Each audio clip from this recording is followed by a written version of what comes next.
Good morning to all of you. Now some remaining question answers of chapters metals and non-metals. Today is the last class of the metals and non-metal, and I request to all of you, if you video understand easily, then like and like. Okay, जितना भी सारा video देखिएगा like कर दीजिएगा, ठीक है ना। आप जितना भी समझ में आ रही है तो लाइक कर दीजिएगा वीडियो को, सारा का सारा वीडियो लाइक करें। तो चलिए मैं बिना समय गवाए स्टार्ट करता हूँ। क्वेश्चन करिए आपको fill in the blanks with the words given below, है ना। खाली जगह को पढ़िए, है ना। ये रिवीजन है आपका, ये आपका रिवीजन मैं करवा रहा हूँ। ये क्या है, आपको सारे चैप्टर्स का रिवीजन है। तो revision very and very important. If you want to obtain more and more marks then revision is necessary. सबसे ज्यादा जरूरी आपका रिवीजन होता है। रिवीजन अगर आपके पास नहीं होगा तो कुछ नहीं होगा, इसलिए रिवीजन आपको करना है। ये तो रिवीजन मैं करवा रहा हूँ, इसलिए आप लोग ये वीडियो आप जरूर देखिएगा। और वीडियो अच्छी लग रही है लाइक कर दीजिएगा, है ना। लाइक जरूर करिएगा, सारा वीडियो लाइक कर दीजिएगा मेरा। देखिएगा क्या कह रहा है, alnico is an alloy. Alnico एक अलॉय है used for making permanent magnet. Permanent alnico एक अलॉय है जिसका यूज होता है परमानेंट बनाने में। और जो आपको फिल इन द ब्लैंक्स का नहीं दिया गया बैट से, अपना मन से नहीं, तो परमानेंट मैग्नेट है।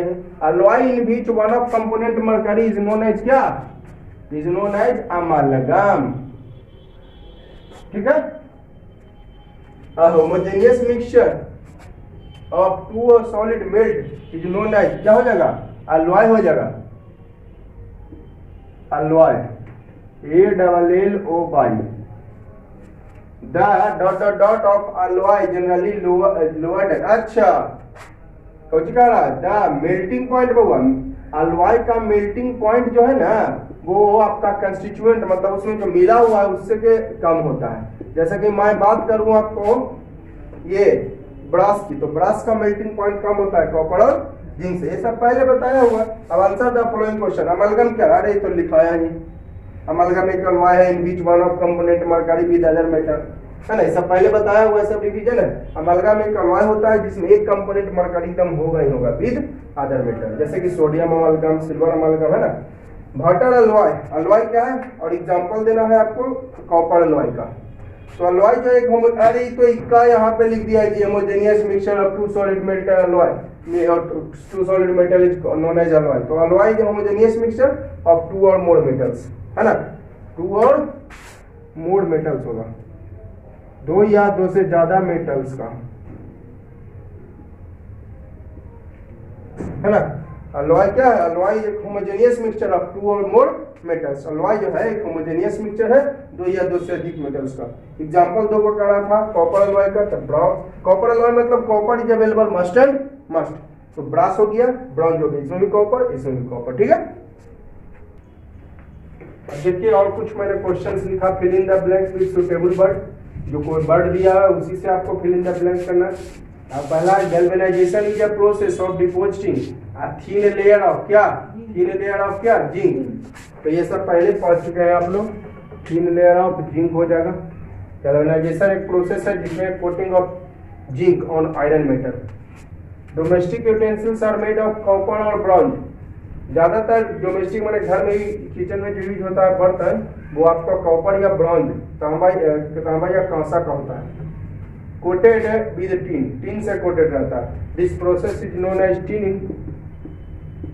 जो टिन से कोटेड रहता है उस प्रोसेस को बोलते हैं tinning. The process of depositing a strong layer of oxide electrically on the surface of metal such as copper. अच्छा एनोडाइजिंग हो जाएगी। मैंने बताया था कि कॉपर अल्युमिनियम या कॉपर के पर, है ना, आयरन पर अल्युमिनियम या copper. The process of depositing a strong layer of oxide electrically on the surface of metal. Metal पर अल्युमिनियम या कॉपर का ऑक्साइड चढ़ा देते हैं, उस प्रोसेस को बोलते हैं एनोडाइजिंग। मेटल पर अल्युमिनियम का या कॉपर का ऑक्साइड चढ़ाते हैं जनरली आयरन पर, उसको एनोडाइजिंग बोलते हैं। Corrosion of iron particle is commonly known as rusting. देखिए वो तो बचा होगा, रस्टिंग, अब जो बचा वही ना लिखाएगा। Yes. कोरोजन को हम लोग रस्टिंग भी कहते है। रस्टिंग ऐसे स्पेशली आयरन के लिए यूज होता है Yes. और कोरोजन सबके लिए। आंसर द फॉलोइंग क्वेश्चन, देखिए पहला है व्हाट इज कोरोजन, तो लिखाया हुआ, देखिए इसका आंसर मैंने नहीं लिखाया। व्हाट इज कोरोजन तो मैंने लिखा दिया, डिफरेंस बिटवीन रस्टिंग और कोरोजन ये भी मैंने लिखा दिया, तो आप लोग खुद से लिख लोगे, ये वाला यहाँ पे छोड़ दिया, मैं लिखा दिया हूँ कोरोजन क्या है और डिफरेंस दोनों में। दूसरा give the important condition necessary for corrosion, तो दो चीजें, एक एयर और एक मॉइस्चर, दोनों अवेलेबल होना चाहिए। मैंने आपको प्रैक्टिकली जो एक्टिविटी से भी प्रूव किया था कि 3 को कंटेनर लिया था, एक ठो में आपको रखा था क्या आपका तीनों में नेल लिया था आयरन नेल, एगो में एनहाइड्रस साल्ट डाल दिए थे। एनहाइड्रस साल्ट क्या करता है, जितना भी आपका मॉइस्चर सबको सोख लेगा, तो देखे थे कि रस्टिंग नहीं आया। दूसरा में बॉइलिंग वाटर लिए थे, बॉइलिंग वाटर में जितना भी बॉइलिंग वाटर करिएगा, बॉइल करिएगा वाटर को, तो सारा एयर उससे निकल जाएगा, तो बचा क्या उसमें केवल वाटर, तो भी रस्टिंग नहीं हुआ था।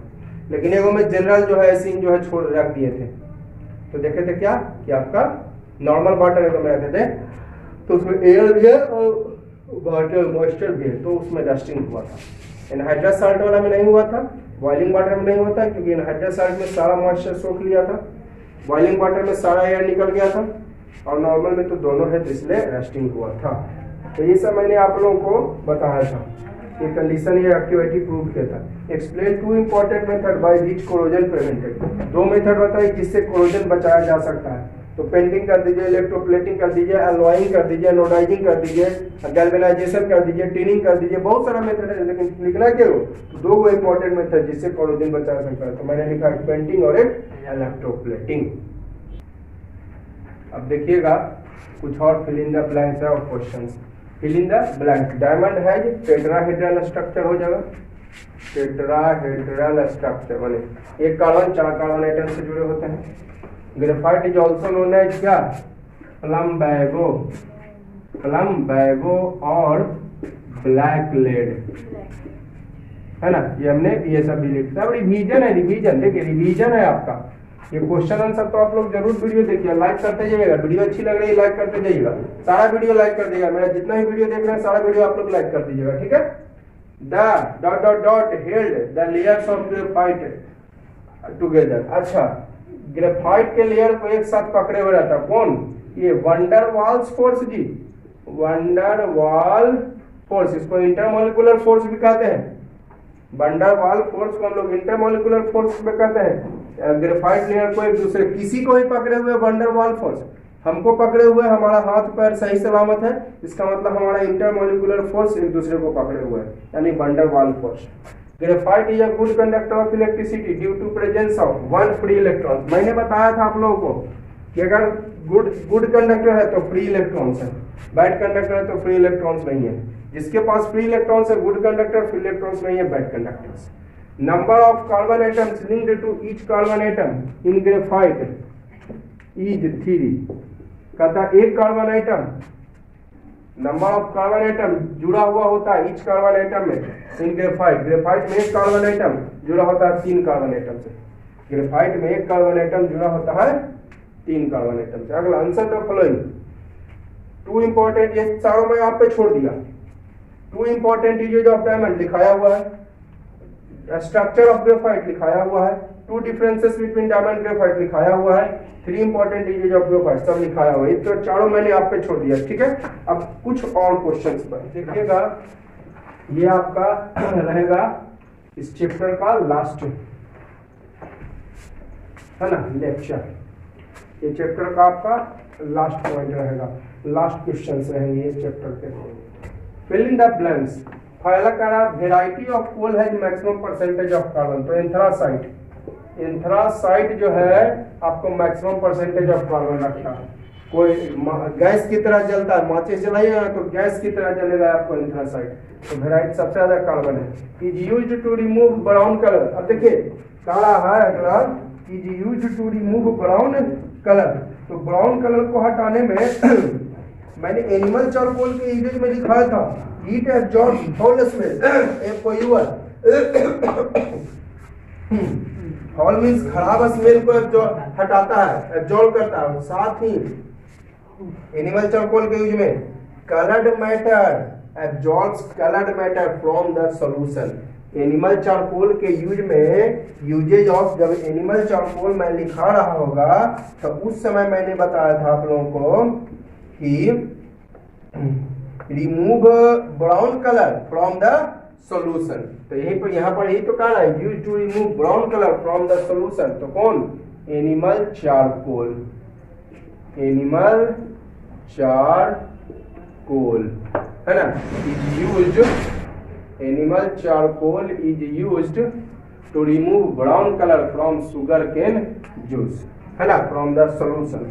सॉल्यूशन किसी तरह का हो, सॉल्यूशन से ब्राउन कलर को हटाने के लिए कौन सा यूज किया जाता है? Animal charcoal. ये फॉल स्मेल, खराब स्मेल को भी एब्जॉर्ब करता है और साथ में आपको जो है ये आपका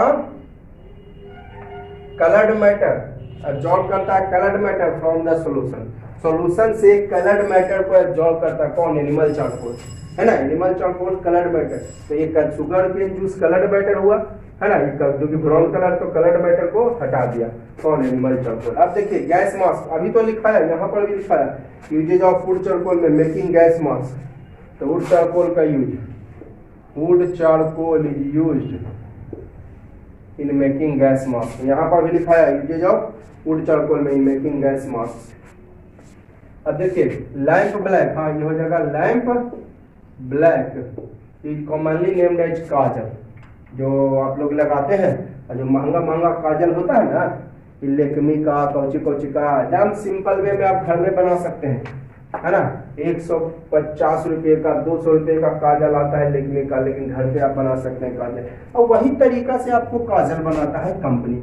फर्क क्या है कि उसमें केमिकल मिलाता है कंपनी, जो हमारे आंखों के लिए यूजफुल के जगह जहां तक हार्मफुल है। जो लेक्मी का काजल आप लोग जो है यूज करते होंगे, या आपके घर में गार्जियंस जो है, माँ दीदी आपके जो यूज करते हैं वो काजल आप सिंपली घर पे आप बना सकते हो। और जो है वो जो काजल है जहां तक यूजफुल के जगह हार्मफुल होती है आंखों के लिए, ठंडक तो देखिए, लेकिन और जहां तक हार्मफुल होती है। खैर पैसा आपका है, आप जैसे इन्वेस्ट करो।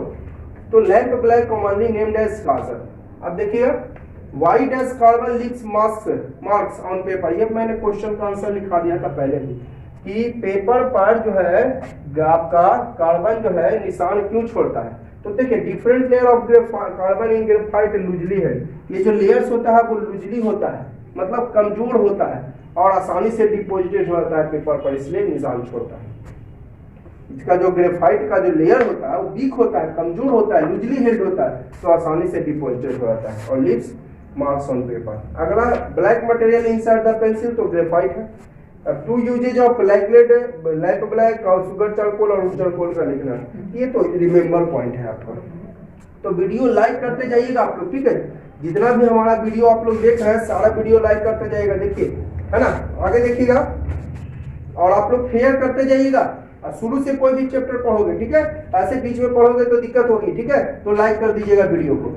To uses of lamp black मैंने लिखा, ये थोड़ा रिमेम्बर पॉइंट है। काजल बनाने में अभी आपने पढ़ा, ये देखिए कहाँ पर क्वेश्चन था, लैंप ब्लैक की कॉमनली नेम्ड एज काजल। तो काजल बनाने में यूज किया जाता है, पेंटिंग इंक, शू पॉलिश में भी, ब्लैक पेंट बनाने में भी, है ना। तो दो ही यूज लिखना था, गैस काजल बनाने में, पेंटिंग इंक में, आपका ब्लैक पेंट में, शू पॉलिश में, लेकिन हमको दो यूज लिखना था। दो यूज ऑफ शुगर चारकोल। तो आर्टिफिशियल डायमंड बनाने में, आर्टिफिशियल डायमंड समझते ना, नेचुरल डायमंड तो आपका जो पहले से मिला हुआ है, कोयला के खान में जो मिलता है वो नेचुरल डायमंड हुआ। तो आर्टिफिशियल डायमंड बनाने में लगता है डायमंड की तरह ही। As reducing agent in extraction of metal, metal को निकालने के लिए, ठीक है, मेटल को निकालने के लिए आपको, जैसे देखिए मैं एक एग्जांपल देता हूं, शायद आप लोग को समझ में आ जाएगी। जैसे देखिए, ये देखिए सोडियम ऑक्साइड, यही हो गया तो चारकोल। अरे चारकोल माने कार्बन, वुड चारकोल से कार्बन तो हुआ, तो ये बना देगा आपको सोडियम और कार्बन मोनोऑक्साइड। ये आप लोग 10th क्लास में पढ़िएगा एक्सट्रैक्शन ऑफ मेटल्स में, 10th क्लास में आप लोग को पढ़ना है ना। यहाँ पर इसको मैं एग्जांपल लिख देता हूँ, यहाँ पर रिएक्शन लिख देता हूँ, ऐसा करता हूँ, Na2O प्लस C, है ना। ये देखिए बना देगा सोडियम प्लस कार्बन मोनोऑक्साइड। तो यहाँ पर कौन सा, here sodium metal is extracted, sodium metal is extracted, इसको मैं घेर देता हूँ, ठीक है, आप लोग नोट कर लोगे थोड़ा सा कि सर कैसे आप बता दिए, है ना। यहाँ पर रिएक्शन, यहाँ पर कौन सा मेटल एक्सट्रैक्टेड हुआ, सोडियम, ठीक है, here sodium metal is extracted, ठीक है। जब यहाँ पर लिख दिया, मैं यहाँ पर जगह नहीं था, यहाँ पर लिख दिया, तो यहाँ देखिए सोडियम मेटल के एक्सट्रैक्शन में का ये हो गया क्या, ये हो गया आपका वुड चारकोल कह सकते हैं आप, वुड चारकोल। ये क्या हो गया, सी माने कार्बन हो गया, अरे कार्बन नहीं, कार्बन तो हुआ, वुड चारकोल, वुड के चारकोल में क्या है, कार्बन ही है। तो यहाँ पर कौन सा मेटल एक्सट्रैक्टेड हुआ, sodium metal, sodium metal is extracted. और सी हो गया आपका, ऊपर लिख देता हूं, वुड चारकोल।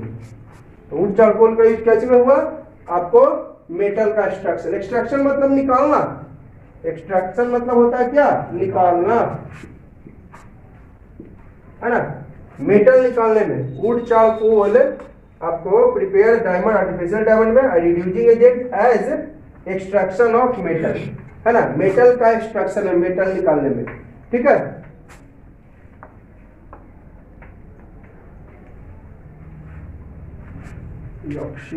आप लोग को आगे पढ़ना है ऑक्सीडाइजिंग एजेंट, रिड्यूसिंग एजेंट। देखिए इसमें से ऑक्सीजन, थोड़ा सा मैं सिंपल भाषा में बताता हूँ। यहाँ पे ऑक्सीजन कम गया, एक ऑक्सीजन था, अब इसके पास एक तो ऑक्सीजन नहीं है, तो ऑक्सीजन कम गया ना, तो ऑक्सीजन कम गया तो ये हो गया आपका रिड्यूसिंग एजेंट। ऑक्सीजन कम गया तो ये हो गया ऑक्सीडाइज, खुद हुआ, खुद क्या हुआ, ऑक्सीडाइज, ऑक्सीजन ऑक्सीडाइज नहीं। देखिए आगे आप लोग ऐसे छोड़िए, हटाइए, मैं रहने देता हूँ। चलिए मैं ध्यान से देखिएगा, ध्यान से सुनिएगा, तो मैं समझा रहा हूँ, ध्यान से सुनिएगा थोड़ा सा कहानी, ठीक है, ध्यान से सुनिएगा, मैं इसको डिटेल में आपको बता रहा हूँ। अभी यहाँ पर छोड़ दे रहा हूँ, मैं इसको मैं मिटा के आपको डिटेल में थोड़ा सा जानकारी दे रहा हूँ ऑक्सीडाइज, रिड्यूसिंग एजेंट और ऑक्सीडाइजिंग एजेंट के बारे में, ठीक है, मैं आपको जानकारी दे रहा हूँ। अभी फिलहाल आप रहने दीजिए, मैं इसको मिटा के बता रहा हूँ। 2 यूजेज ऑफ शुगर चारकोल, तो क्या, आर्टिफिशियल डायमंड बनाने में, क्या बनाने में, और रिड्यूसिंग एजेंट में इन एक्सट्रैक्शन ऑफ मेटल, मेटल निकालने के लिए भी इसका यूज किया जाता है, किसका, वुड चारकोल का, आपका ये शुगर चारकोल का, वुड चारकोल में लिखा है इन कॉर्नकूप, ठीक है। अब देखिएगा 2 यूजेज ऑफ वुड चारकोल में, तो इमिनेटिंग गैस मास्क और ये भुट्टा, भुट्टा कॉर्नकूप मतलब भुट्टा पकाने में, देखते हैं ना भुट्टा आप लोग पकाते हुए देखते होंगे, तो भुट्टा पकाने में ही आपका वुड चारकोल यूज होता है, ठीक है। अब देखिए मैं इसको थोड़ा सा एक्सप्लेन कर देता हूँ जो रिएक्शन मैंने लिखा है।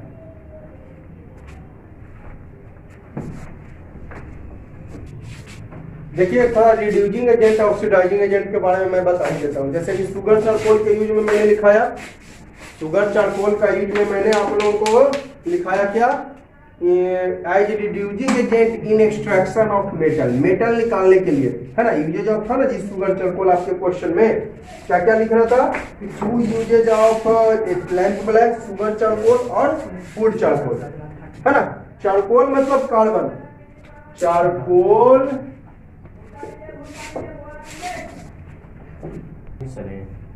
तो देखिएगा चारकोल मतलब आप समझ जाए कि कार्बन, चारकोल मीन्स कार्बन, यानी सिंबल सी होता है। अब मैंने आपको शुगर चारकोल के यूज में लिखाया ये आर्टिफिशियल डायमंड बनाने में, और as reducing agent in extraction of metal, किसका यूज लिखा था, शुगर चारकोल का 2 को यूज में मैंने एगो लिखा था आपको आर्टिफिशियल डायमंड बनाने में, और दूसरा लिखा था क्या कि as reducing agent in extraction of metal. कैसे, जो उसका मैं एग्जांपल भी आपको दिया था, मैं वहां पर एक्सप्लेन नहीं किया क्योंकि जगह नहीं था मेरे पास। अब यहाँ पर मैं एक्सप्लेन कर रहा हूँ कि कैसे ये एक्सट्रैक्शन ऑफ मेटल में हेल्प कर रहा है। तो यहाँ पर देखिए तो कौन सा मेटल निकला यहाँ पर, here sodium metal is extracted, मतलब बाहर निकालना। यहाँ पर देखिए Na2O से Na निकला, Na2O से क्या निकला, Na, यानी सोडियम मेटल निकला। यहाँ पर कौन सा मेटल, सोडियम। कौन चारकोल है ये C मतलब हो गया, यही हो गया C, would charcoal, sugar charcoal का यूज किया गया है ना, शुगर चारकोल। कोई बात नहीं, वुड चारकोल का भी इस्तेमाल आप कर सकते हैं निकालने के लिए, वुड चारकोल का भी इस्तेमाल, मैंने इसके पहले वुड चारकोल लिखा है, तो चारकोल है ना जी, कोई भी चारकोल हो, वुड चारकोल यूज कीजिए, एनिमल चारकोल भी यूज होता है एक्सट्रैक्शन ऑफ मेटल्स में, किसी भी टाइप का चारकोल, चाहे एनिमल चारकोल, चाहे वुड चारकोल या सुगर चारकोल, कोई भी चारकोल यूज कर किया जा सकता है आपको एक्सट्रैक्शन ऑफ मेटल से। तो शुगर चारकोल कहिए, चलिए मैं केवल चारकोल लिख देता हूँ। चारकोल मतलब सब चारकोल हो जाएगा, चाहे sugar charcoal, would charcoal, animal charcoal, ठीक है। चारकोल लिख दिया, इसका मतलब हर एक तरह का charcoal, sugar charcoal, would charcoal और एनिमल चारकोल, कोई भी चारकोल हो सकता है, ठीक है, यानी कार्बन में।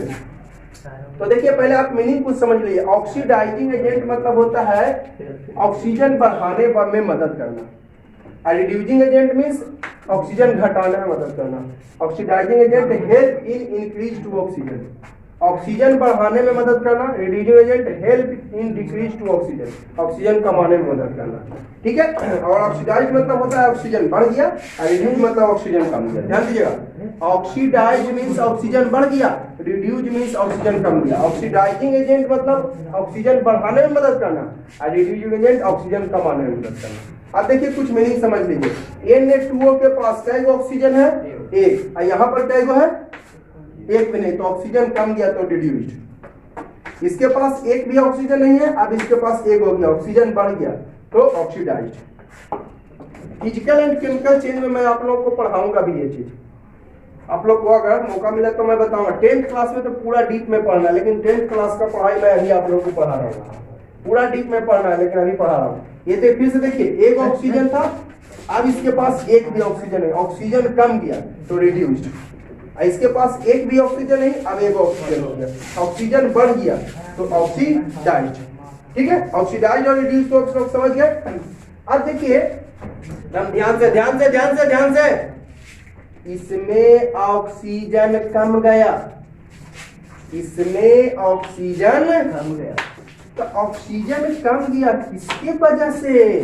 कार्बन की वजह से, क्योंकि कार्बन ये अपना ऑक्सीजन लेके CO बनाया। ध्यान से देखिएगा, इसमें ऑक्सीजन कम गया, इसमें ऑक्सीजन कम गया किसकी वजह से? कार्बन, क्योंकि ये अपना एक ऑक्सीजन ले लिया।